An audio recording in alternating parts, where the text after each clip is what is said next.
Assalamualaikum warahmatullahi wabarakatuh. Selamat malam, Bapak Ibu. Hari ini kita mau coba sharing terkait dengan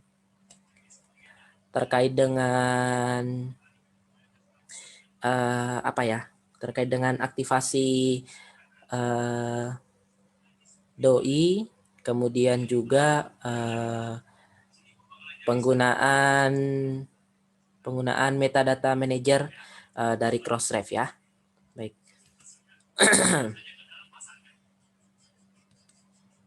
Nah, ini saya sudah sharing mohon maaf ini lagi nggak enak tenggorokan ya.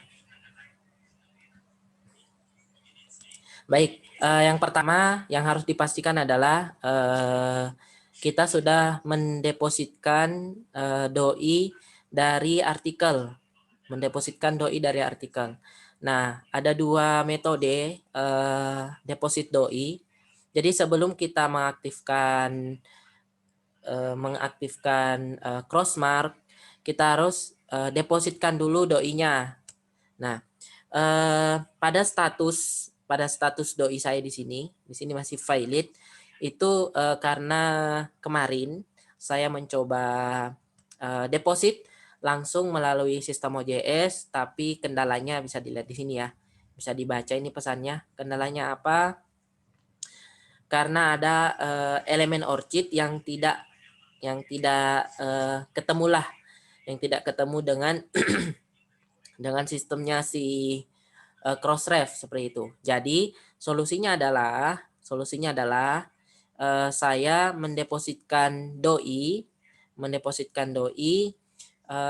langsung mendepositkan doinya langsung di sini. Mendepositkan doinya langsung di sini ya.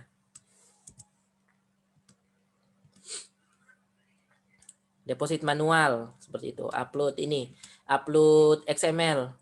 Nah, apa yang saya lakukan dengan doinya ini? Apa yang saya lakukan? Karena kan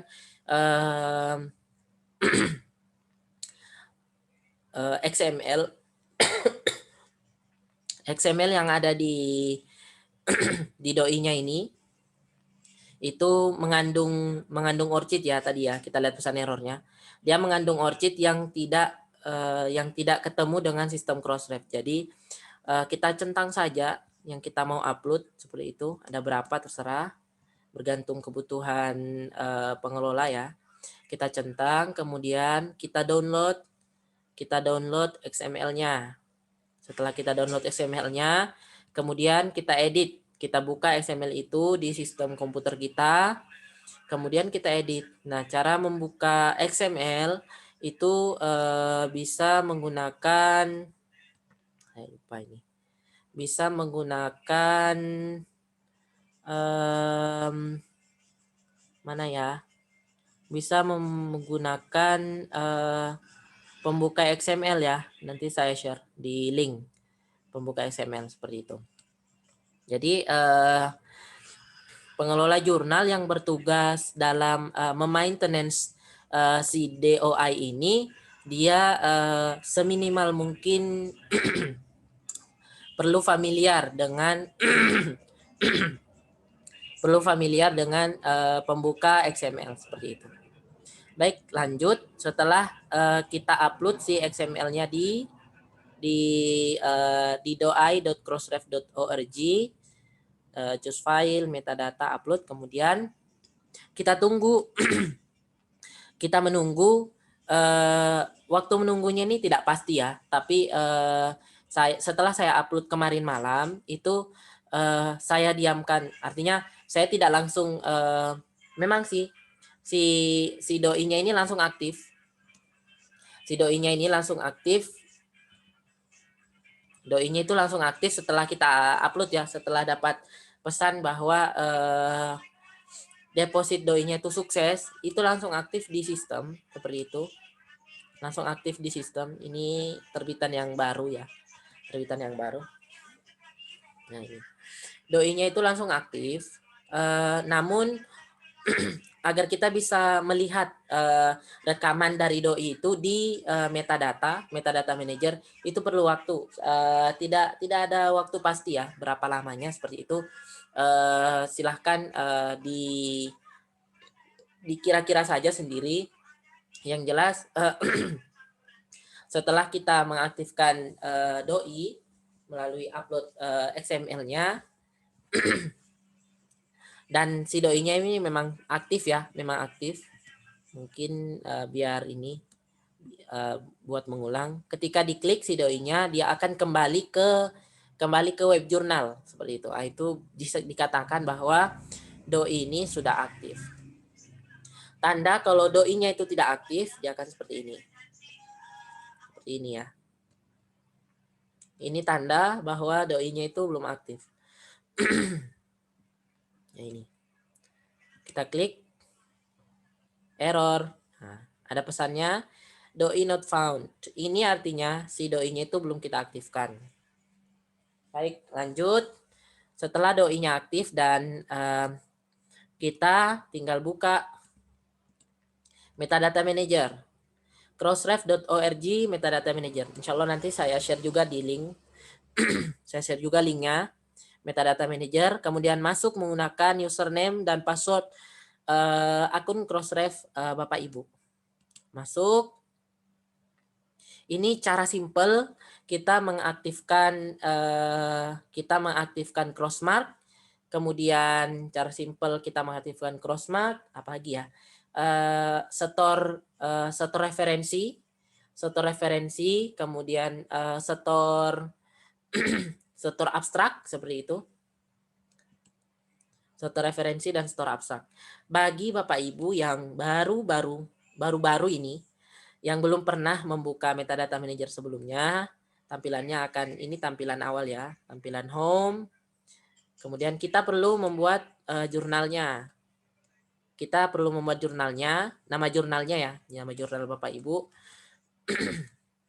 agar ada rekamannya di metadata manager seperti itu. Silahkan diikuti dialog pembuatan jurnalnya ini.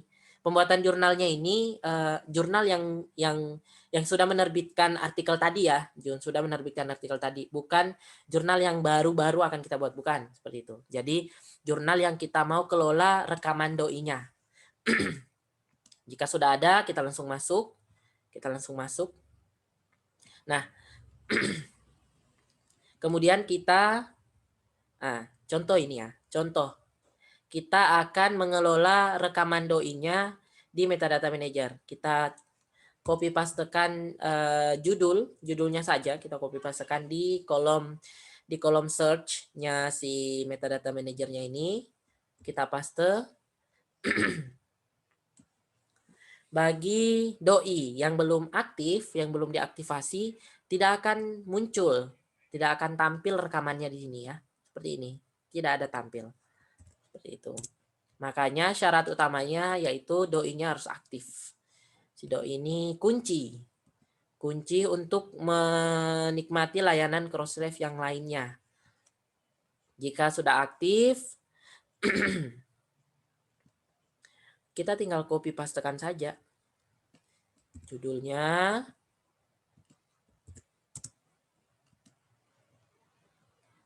Nah, ini cemaran bakteri ya. Dia akan terdeteksi secara otomatis.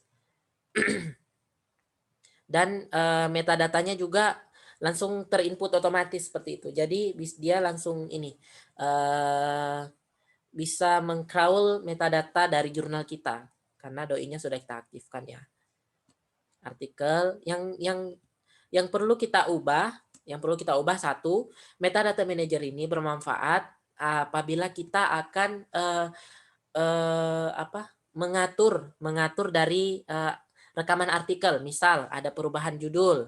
Nah, kita bisa ubah di sini. Jika kita hanya ubah judulnya di sistem OJS, di sistem OJS dan kita tidak mengubahnya, dan kita tidak mendaftarkan judul baru itu menggunakan di doi seperti itu, di rekaman doi-nya, maka judulnya yang kita ubah di OJS ini tidak akan terganti seperti itu, tidak akan terdeteksi ketika orang mau mencari mencari artikel kita menggunakan doi seperti itu. Jadi segala perubahan yang kita lakukan di pada artikel yang sudah terbit itu sudah harus sudah harus di sudah harus kita setorkan juga perubahannya itu melalui doi. Baik, judulnya sudah tidak ada yang berubah, artikel URL-nya tidak, judul. Nah, ini abstrak. Jika abstraknya belum tampil, jika abstraknya masih kosong, kita perlu kita perlu masukkan abstraknya di kolom abstrak. Kemudian di kontributor kita bisa mengisi kolom-kolom yang berbintang saja jika kita hanya mau mengisi kolom-kolom wajibnya seperti itu. Kemudian funding ini kalau pemberi dana pelaksanaan kajian itu dia sudah terregistrasi di funder registry, Crossref funder registry. Tapi kalau misal didanai oleh perguruan tinggi dan rekaman pendanaannya itu tidak terdeteksi, belum masuk di Crossref funder registry, kita kosongkan saja ya, kosongkan. Kemudian license license, yes. Free to read license, yes. Oke. Kemudian ini dikosongkan, start date applies to accepted manuscript version of record. Oke, kemudian reference-nya ini akan kosong. Jadi kita perlu copy pastekan reference-nya ini. Kita buka.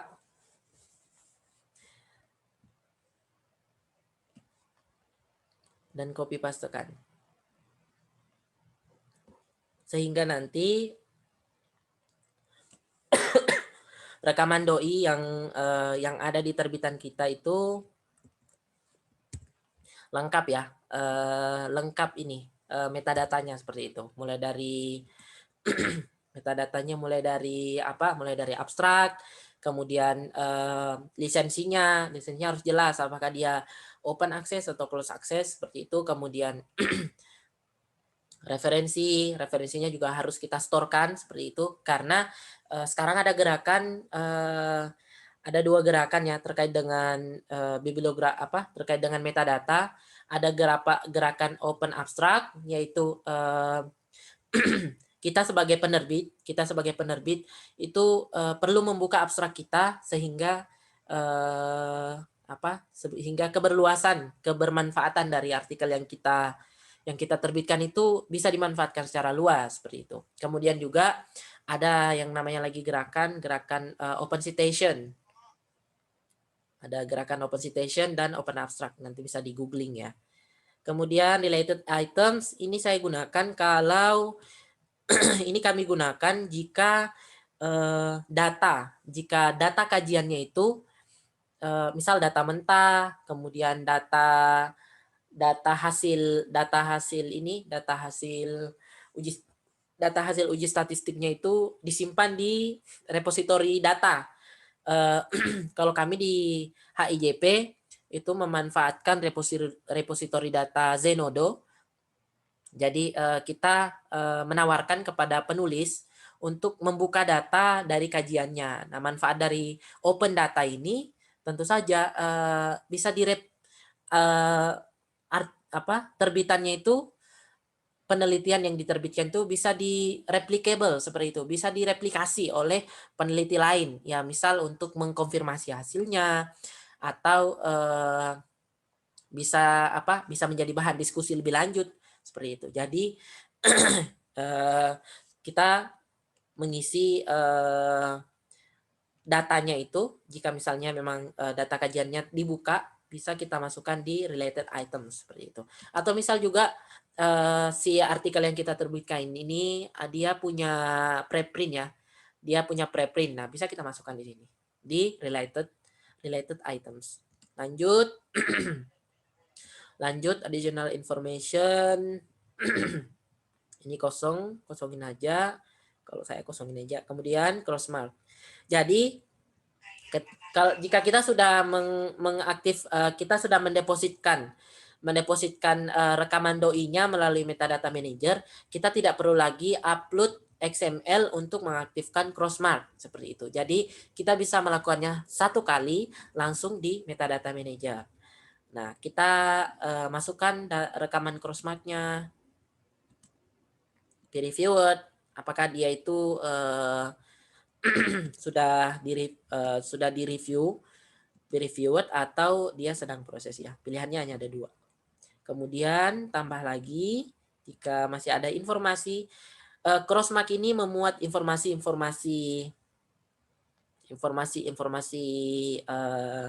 penunjang dari naskah kita seperti itu. Publication history, published, kemudian 2020 tanggal berapa seperti itu. Jadi kita bisa memasukkan sebanyak-banyaknya informasi terkait dengan artikel yang kita terbitkan dan dimuat informasi itu di crossmark. Jika sudah selesai, jika metadata yang kita masukkan sudah kita rasa cukup, klik continue dan add to deposit. Dia akan meloading dan kita bisa langsung ke menu deposit, to deposit.